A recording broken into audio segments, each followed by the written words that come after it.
So మీరు fresher కావచ్చు, are ఎవరైనా సరే మీరు నాన్ ఐటీలో వర్క్ చేసిన వాళ్ళు కావచ్చు, ఆర్ ఎవరైనా కెరీర్ గ్యాప్ వచ్చి మీ కెరీర్ని ఐటీ ఇండస్ట్రీలోకి స్విచ్ అవ్వాలనుకునే వాళ్ళు కావచ్చు. ఒక టాప్ 5 స్కిల్స్ చెప్తానండి. ఆ స్కిల్స్ వల్ల మీకు ఈ 2025లో మ్యాక్సిమం మీకు జాబ్ రావడానికి అవకాశాలు ఉంటాయి.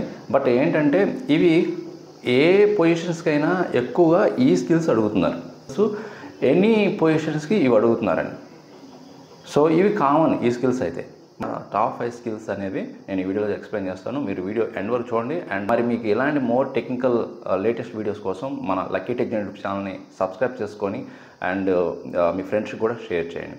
ఓకే, అండ్ మర్చిపోకుండా లైక్ చేయండి కంటెంట్ నచ్చితే. ఓకే, ఇంకా మరి ఆ టాప్ 5 ఐటీ స్కిల్స్లో కంపెనీస్ ఎక్కువగా స్కిల్స్ చెక్ చేస్తుంది ఇంటర్వ్యూ టైంలో కానీ ఆర్ వాళ్ళ వర్క్లో కానీ. ఫస్ట్ స్కిల్ ఏంటంటే సీక్వెల్ అండి, ఆర్ డేటాబేస్ నాలెడ్జ్ అంటారు. మీరు బ్యాక్ ఎండ్ డెవలపర్ వర్క్ చేయండి, or full stack engineer work చేయండి, ఆర్ డేటా అనలిస్ట్గా కానీ, డేటాబేస్ ఇంజనీర్ కానీ, డేటాబేస్ డెవలపర్ కానీ, or even support engineer job roles కూడా ప్రజెంట్ ఎస్క్యూఎల్ అనేది 100% నాలెడ్జ్ ఉండాలండి. ఓకే, అందుకే ఇది one of the top most IT skill. Every company is looking these skills from the candidate. Okay, మీరు ఎలాంటి job role అయినా సరే ఎస్క్యూఎల్ అనేది చాలా ఇంపార్టెంట్. ఓకే, అండ్ మరి ఈ ఎస్క్యూఎల్ స్కిల్స్లో మీరు ఎక్కువగా ఫోకస్ చేయాల్సిన టాపిక్స్ ఏంటంటే like joints concept, sub queries, views, indexes and group by and having.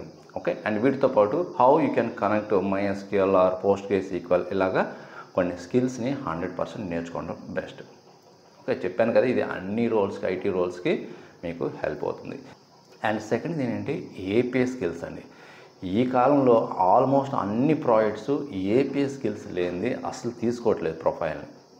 మీరు ఆటోమేషన్ టెస్ట్ ఇంజనీర్ అవ్వచ్చు, ఆర్ బ్యాక్ ఎండ్ ఇంజనీర్ అవ్వచ్చు, బ్యాక్ ఎండ్ డెవలపర్ ఇంజనీర్ అవ్వచ్చు, మొబైల్ అప్లికేషన్ డెవలపర్ అవ్వచ్చు, ఆర్ డేటా రిలేటెడ్ ఇంజనీర్ అవ్వచ్చు. API integration concept మీద, API testing concepts మీద మీకు 100% knowledge ఉండాలి. మీకు ఏపీఐ అంటే మంచి పాపులర్గా యూజ్ చేస్తుంది పోస్ట్ మ్యాన్.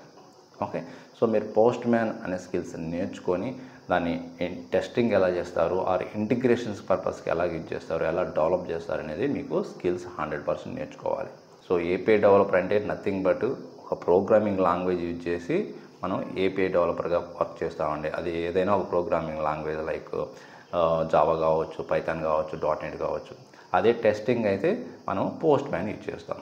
మరి ఈ ఏపీఐ టెస్టింగ్ కాన్సెప్ట్స్లో ఎక్కువగా మీరు ఫోకస్ చేయాల్సిన టాపిక్స్ ఏంటంటే గెట్ అని, పుట్ అని, post, delete, headers, JSON body ఇలాంటి టాపిక్స్ ఉంటే వీటి మీద ఎక్కువ మీరు ఫోకస్ చేయాలి. సో మీరు డెవలపర్స్ అయినా ఆర్ టెస్టర్స్ అయినా సరే ఏపీఐ స్కిల్స్ లేనిది ఇప్పుడైతే ప్రొఫైలు అసలు సెలెక్ట్ కాదని, షార్ట్ లిస్ట్ కూడా చేయరు. అండ్ నెక్స్ట్ స్కిల్స్ ఏంటంటే గిట్. వర్షన్ కంట్రోల్ లేకుండా అసలు మీరు ఎలాంటి పొజిషన్ కూడా అప్లై చేయలేరు ఇప్పుడు. ఈ గిట్ అనేది just like a Google doc for కోడ్ని మనం ఏం ట్రాక్ చేంజ్ చేసామా, దాని హిస్టరీ మొత్తం మెయింటైన్ చేసేదే గిట్. మరి దీనికి మీరు నేర్చుకోవాల్సిన టూల్స్ ఏంటంటే గిట్ ల్యాబ్ కానీ ఆర్ గిట్ హబ్ యాక్షన్స్ కానీ. కూడా మీరు ఫ్రెషర్ అయినా సరే, ఎక్స్పీరియన్స్ అయినా సరే, వీటిలో కూడా మీరు నేర్చుకోవాల్సిన మెయిన్ టాపిక్స్, మెయిన్ ఏరియాస్ ఏంటంటే మీరు కోడ్ని ఎలాగ పుష్ చేస్తారు, ఎలాగ పుల్ చేస్తారు అనేది కన్ఫామ్గా తెలిసి ఉండాలి. అండ్ మీరు మీ ప్రాజెక్ట్ని ఎలాగ క్లోన్ చేస్తారు, మీ రిపాజిటరీని ఎలా క్లోన్ చేస్తారో తెలిసి ఉండాలి. అదేవిధంగా బ్రాంచెస్ ఎలా క్రియేట్ చేస్తారు, ఎలాగ కాన్ఫ్లిక్ట్స్ని రిజాల్వ్ చేస్తారు, ఇవన్నీ కూడా నాలెడ్జ్ ఉండాలండి. అప్పుడే మీరు ఎక్స్పీరియన్స్డ్గా మాత్రం 100% ఇంటర్వ్యూ క్రాక్ చేయగలుగుతారు. ఓకే, సో గిట్ నాలెడ్జ్ అనేది మీరు ఎలాంటి పొజిషన్ ఉన్నా సరే 100% స్కిల్స్ ఉండాల్సిన అవసరం ఉంది ప్రజెంట్ ఉన్న సిచ్యువేషన్లో.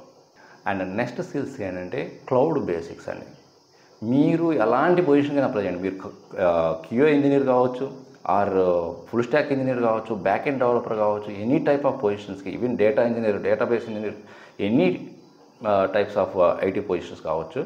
క్లౌడ్ నాలెడ్జ్ లేనిది అసలు ప్రొఫైల్ షార్ట్ లిస్ట్ కాదు. ఎందుకంటే ఇప్పుడు అంతా కూడా ట్రెండింగ్ క్లౌడ్ మీద డిప్లాయ్ అవుతుంది, క్లౌడ్ ఇన్ఫ్రాస్ట్రక్చర్స్ మెయింటైన్ చేస్తున్నారు. కాబట్టి AWS కానీ, అజూర్ కానీ కొన్ని సర్వీసెస్ మీకు తెలిసి ఉండాలి. ఇప్పుడు మీరు AWS అనుకోండి, EC2 ఎలా క్రియేట్ అవుతుంది, ఎలా వర్క్ అవుతుంది తెలిసి ఉండాలి. S3 అనే స్టోరేజ్ అది ఎలా వర్క్ అవుతుంది తెలుసుకోవాలి. How you can host A website in AWS అని తెలుసుకోవాలి.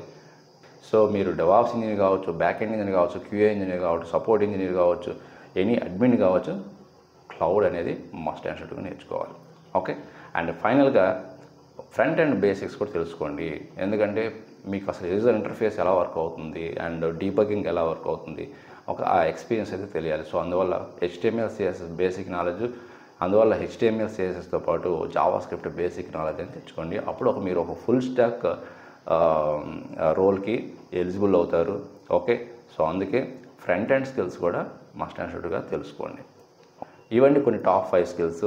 ఆల్మోస్ట్ అన్ని కంపెనీస్కి మీరు ఎలాంటి జాబ్ రోల్కి అప్లై చేస్తున్నా కూడా ఈ స్కిల్స్ని ఎక్స్పెక్ట్ చేస్తున్నాయి కంపెనీస్ ప్రొఫైల్ దగ్గర నుండి. ఓకే, అండ్ వీటితో పాటు మీకు ఇంకా ఏదైనా అడిషనల్గా ఇవి కూడా నేర్చుకుంటే బెటర్గా ఉంటుంది ప్రస్తుతం ఉన్న సిచ్యువేషన్లో.